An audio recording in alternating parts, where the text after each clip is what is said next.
مقبوضہ کشمیر پر بھارتی تسلط کے 77 سال مکمل۔ بھارتی قبضے کے خلاف کشمیریوں کو یوم سیاہ، احتجاجی مظاہرے، ریلیاں۔ اسلام آباد میں وزارت امور کشمیر کی جانب سے احتجاجی ریلی کا اہتمام۔ ریلی کے شرکاء نے دفتر خارجہ سے ڈی چوک تک مارچ کیا۔ حریت کانفرنس کے رہنماؤں سمیت شہریوں کی بڑی تعداد نے شرکت کی اور بھارت کے خلاف نعرے لگائے۔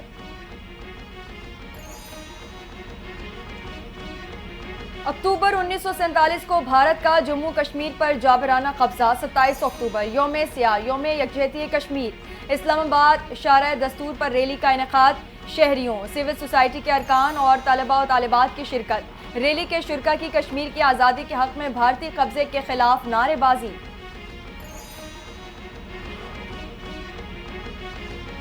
جابرانہ اقدامات کشمیریوں کے حق خود ارادیت کی تڑپ کو کم نہیں کر سکتے۔ 77 سال قبل آج کے دن بھارت نے کشمیر پر قبضہ کیا۔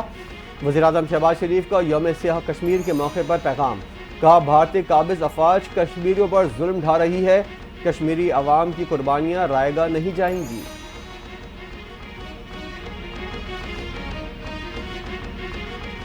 بھارت ریاستی دہشت گردی میں اب تک ہزاروں بے گناہ کشمیریوں کو شہید کر چکا ہے۔ دنیا اب اپنی ذمہ داری کو مزید نظر انداز نہیں کر سکتی۔ صدر مملکت آصف علی زرداری کا یوم سیاہ کے موقع پر پیغام۔ کہتے ہیں بھارت نے مقبوضہ کشمیر کو دنیا کے سب سے زیادہ فوجی موجودگی والے علاقوں میں بدل دیا۔ ذرائع ابلاغ پر پابندی ہے۔ جابرانہ ہتھ کنڈوں کے باوجود کشمیری عوام اپنی آزادی کی جدوجہد پر قائم ہے۔ پاکستان کشمیریوں کے ساتھ ان کے حق خود ارادیت کے حصول تک کھڑا رہے گا۔ بھارتی قبضے اور جارحیت کے 77 برس مکمل۔ آج کا دن دنیا کی تاریخ کا سیاہ ترین دن ہے۔ وزیر اعلیٰ سندھ مراد علی شاہ کا پیغام۔ کہا ہم کشمیری عوام کے ساتھ ہیں اور بھارتی مظالم کے خلاف کشمیری عوام کی حمایت جاری رکھیں گے۔ بھارت نے غاصبانہ قبضہ کر کے کشمیری عوام پر مظالم کے پہاڑ توڑ دیے۔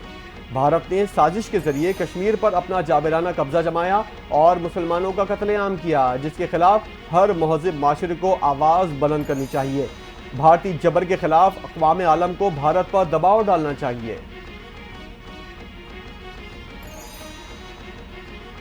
77 سال گزرنے کے بعد بھی مقبوضہ کشمیر کے عوام بھارتی ظلم و ستم کا شکار ہیں۔ وفاقی وزیر امور امیر مقام کا یوم یکجہتی کشمیر ریلی سے خطاب۔ کہا عالمی برادری کی مسئلہ کشمیر پر خاموشی معنی خیز اور مجرمانہ غفلت کے مترادف ہے۔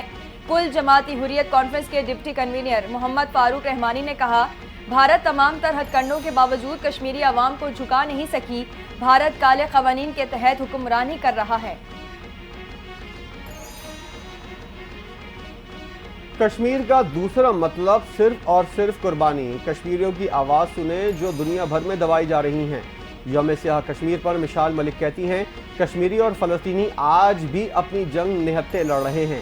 دنیا بھر میں آگ لگی ہوئی ہے، ہر جگہ ظلم، کہیں امن نہیں۔ دنیا سے کہتی ہوں ظلم بڑھتا جا رہا ہے، یہ نہ ہو ایک دن سارے عالمی قوانین کو ماننے سے انکار کر دیا جائے۔ خیبر پختونخوا کے 2 مختلف علاقوں میں سیکیورٹی فورسز کا آپریشن۔ فائرنگ کے تبادلے میں 4 خوارج مارے گئے۔ جھڑپ کے دوران 2 خوارج ہلاک، 3 زخمی ہوئے۔ ISPR کا کہنا ہے ہلاک خوارج فورسز اور بے گناہ شہریوں پر حملے میں ملوث تھے۔ ہلاک خوارج سے گولیاں اور ہتھیار برآمد، علاقے میں کلیئرنس آپریشن جاری۔ وزیراعظم شہباز شریف سے چیئرمین پیپلز پارٹی بلاول بھٹو زرداری کی ملاقات۔ جمہوریت اور پارلیمنٹ کی مضبوطی کے لیے مل کر آگے بڑھنے پر اتفاق۔ بلاول بھٹو نے 26ویں آئینی ترمیم کی منظوری کو تاریخی قرار دے دیا۔ عوامی خدمت سے پیچھے ہٹے نہ ہی اب ہٹیں گے۔ معاشی اعشاریہ مثبت، مہنگائی میں واضح کمی آئی ہے۔ شہباز شریف کی ملاقات میں گفتگو۔ ملاقات کے بعد بلاول بھٹو واپس روانہ۔ 26ویں ترمیم سے وزیر اعظم کو گھر بھیجنے کا راستہ رک جائے گا۔ پہلے بھی عوامی خدمت سے پیچھے نہیں ہٹے، اب بھی نہیں ہٹیں گے۔ چیئرمین پیپلز پارٹی بلاول بھٹو کی پولو پنک میچ میں شرکت کے بعد گفتگو۔ کہا آج آئینی اور حکومت کے حوالے سے کوئی بات نہیں کروں گا۔ لاہور پولو میچ دیکھنے آیا تھا، خوشی ہے مردوں کے ساتھ ساتھ خواتین بھی پولو کھیل رہی ہیں۔ تمام صوبوں میں پانی کی تقسیم منصفانہ ہو۔ آرڈیننس سے پانی کا کوئی کام نہیں ہونا چاہیے۔ جس طرح رات کے اندھیرے میں 26ویں ترمیم پاس ہوئی، یہ مناسب نہیں۔ عوام کو معلوم ہونا چاہیے کہ کیا تبدیلی ہونے جا رہی ہے۔ عوام پاکستان پارٹی مفتاح اسماعیل کی پریس کانفرنس، کہا حیدرآباد کے ساتھ ہونے والی زیادتیاں ختم کریں گے۔ سربراہ جمعیت علماء اسلام مولانا فضل الرحمان کا اپوزیشن میں رہنے کا اعلان، پی ٹی آئی نے فضل الرحمان کے فیصلے کا خیر مقدم کر دیا۔ پی ٹی آئی کا مستقبل میں بھی مولانا کے ساتھ چلنے اور مشترکہ لائحہ عمل اختیار کرنے کی خواہش کا اظہار، جے یو آئی اور پی ٹی آئی کا سیاسی روابط برقرار رکھنے پر اتفاق، پارلیمنٹ میں سیاسی اشتراک کے لیے دونوں جماعتوں کے قائدین کی ملاقات جلد متوقع، آئینی ترمیم سے متنازع ترامیم نکل جانے کے بعد پی ٹی آئی نے الگ راستہ کیوں چنا، جے یو آئی نے پی ٹی آئی سے کئی سوالات کے جواب مانگ لیے۔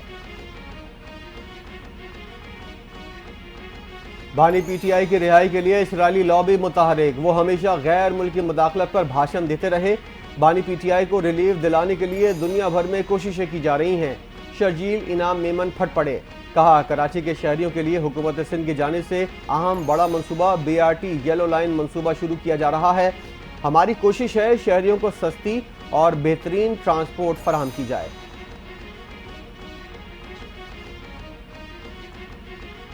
بانی پی ٹی آئی کو جیل میں سہولیات کی فراہمی کے لیے دائر درخواست، تحریک انصاف کا لا تعلقی کا اعلان، پی ٹی آئی نے اسلام آباد ہائی کورٹ میں دائر درخواست سے کنارہ کشی اختیار کر لی۔ یہ درخواست chairman P T I barrister Gohar Ali Khan کی رضامندی سے دائر کی گئی تھی۔ ایڈوکیٹ فیصل چودھری نے دعویٰ کیا۔ فیصل چودھری نے درخواست لیگل ٹیم کی ہدایات کے برعکس بانی پی ٹی آئی کا پرانا وکالت نامہ استعمال کرتے ہوئے خود دائر کی، بیرسٹر گوہر نے ٹویٹ شیئر کر دیا۔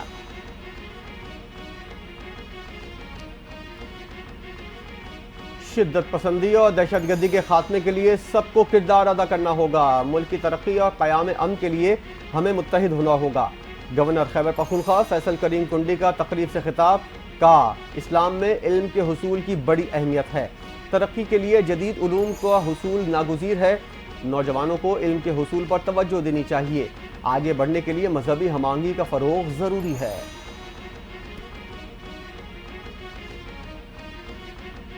چودھری شجاعت حسین کا پارٹی کو ملک بھر میں متحرک کرنے کا فیصلہ، ڈاکٹر امجد پارٹی کے چیف آرگنائزر مقرر، نوٹیفیکیشن جاری، بیرون ممالک میں بھی پارٹی کی تنظیمیں نو کی جائے، سیاسی استحکام کے لیے دیگر جماعتوں سے رابطے بہتر بنائے جائیں۔ سربراہ پاکستان مسلم لیگ کاف چودھری شجاعت حسین کی ڈاکٹر امجد کو ناراض ساتھیوں کو منا کر ملک گیر تنظیم سازی کرنے کی ہدایت۔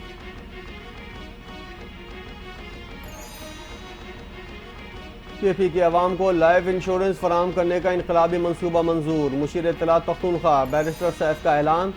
صوبے کی 49% آبادی خط غربت سے نیچے زندگی گزار رہی ہے۔ لائف انشورنس فلاحی اسکیم کا مقصد غریب اور کمزور طبقے کو مالی تحفظ فراہم کرنا ہے۔ ایک فرد کی موت پورے خاندان کو مالی بحران میں مبتلا کر دیتی ہے۔ جانی نقصان کی تلافی ناممکن ہے، مگر حکومت کا متاثرہ خاندانوں کی مالی معاونت کے لیے بڑا اقدام ہے۔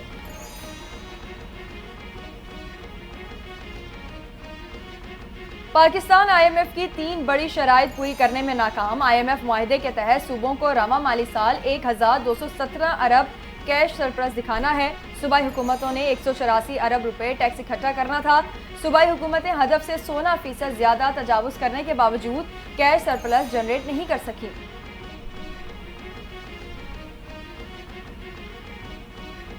رسیدوں کے ذریعے ٹیکس چوری کی روک تھام، فیڈرل بورڈ آف ریونیو کا عملی اقدام۔ وفاقی دارالحکومت میں صارفین کے لیے پی او ایس انعامی اسکیم کا دوبارہ اجرا۔ صارفین جعلی رسید آسان ٹیکس ایپ کے ذریعے رپورٹ کریں۔ ٹیکس آسان موبائل ایپ کے ذریعے کیو آر کوڈ موجود ہونے کی تصدیق کر لیں۔ ایف بی آر کے کمپیوٹرائز سسٹم سے منسلک شاپنگ پر قرآن کے ذریعے 5000 روپے تک کی رسید پر 10,000 روپے انعام ملے گا۔ ایف بی آر کی ہدایت۔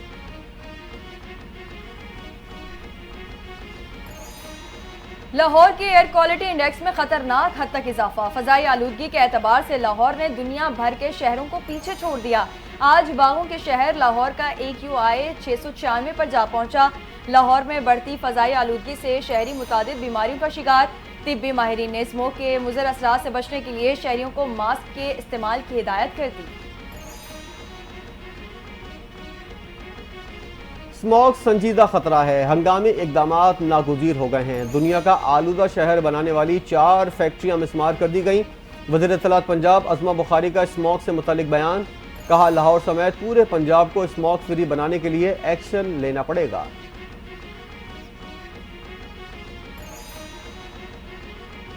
کراچی میں مزید 2 سے 3 روز درجہ حرارت بڑھنے کا امکان، زیر سندھ گرم موسم کی لپیٹ میں رہے گا، شہر کا درجہ حرارت 38 سے 40 ڈگری سینٹی گریڈ تک جا سکتا ہے۔ سجاول، ٹھٹا، حیدرآباد، عمرکوٹ، میرپور خاص اور تھرپارکر میں بھی درجہ حرارت 42 ڈگری سینٹی گریڈ تک رہنے کا امکان ہے، محکمہ موسمیات کی پیشگوئی۔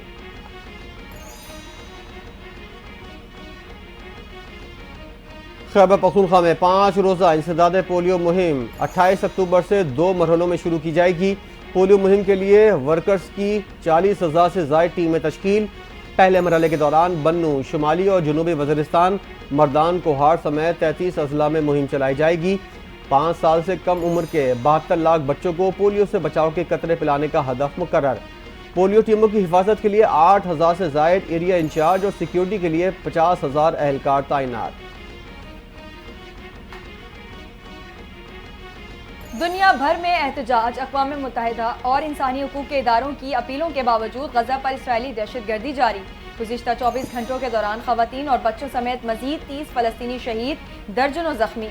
7 اکتوبر سے جاری اسرائیلی جارحیت میں اب تک 16,000 سے زائد بچوں اور 12,000 سے زائد خواتین سمیت شہید ہونے والے فلسطینیوں کی تعداد 42,924 ہو گئی، 1,08,033 زخمی۔ اسرائیل کے دارالحکومت تل ابیب کے فوجی اڈے کے قریب فلسطینی نوجوان نے فوجیوں کی بس سے تیز رفتار ٹرک ٹکرا دیا۔ 6 اسرائیلی فوجی ہلاک، 50 زخمی، متعدد کی حالت تشویشناک۔ موقع پر موجود اسرائیلی شہری نے فلسطینیوں کو گولیاں مار کر شہید کر دیا۔ گزشتہ 1 سال کے دوران اس علاقے میں فلسطینی مزاحمت کاروں کی جانب سے کم از کم 18 حملے ہو چکے ہیں، جس میں متعدد صہیونی آبادکار زخمی اور ہلاک ہو چکے ہیں۔ فلپائن کے سمندری طوفان نے تباہی مچا دی، سیلاب اور شدید بارشیں جاری، نظام زندگی درہم برہم۔ 3 روز میں 100 سے زائد شہری ہلاک، شہری گھروں کی چھتوں پر محصور۔ طوفان سے 5 لاکھ سے زائد لوگوں کا بے گھر، متعدد لاپتہ، اموات میں اضافے کا خدشہ۔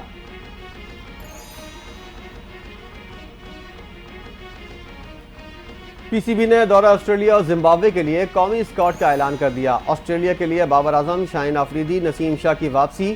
تینوں کھلاڑیوں کو زمبابوے کے خلاف سیریز میں آرام دیا گیا ہے۔ سلمان علی آغا، عامر جمال، عبداللہ شفیق، عرفات منہاس، سائم ایوب، حارث رؤوف اور فیصل اکرم بھی شامل۔ پاک آسٹریلیا سیریز 4 سے 18 نومبر تک کھیلی جائے گی۔